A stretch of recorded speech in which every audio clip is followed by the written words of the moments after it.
Paskong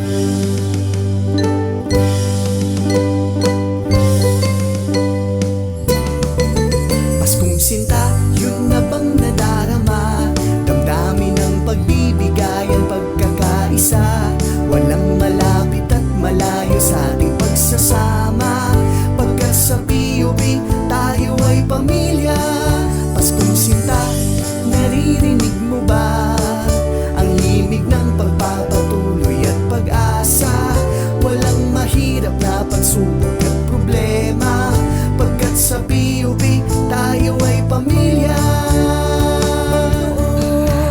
Paskong sinta, yun na bang nadarama? Damdamin ng pagbibigayan,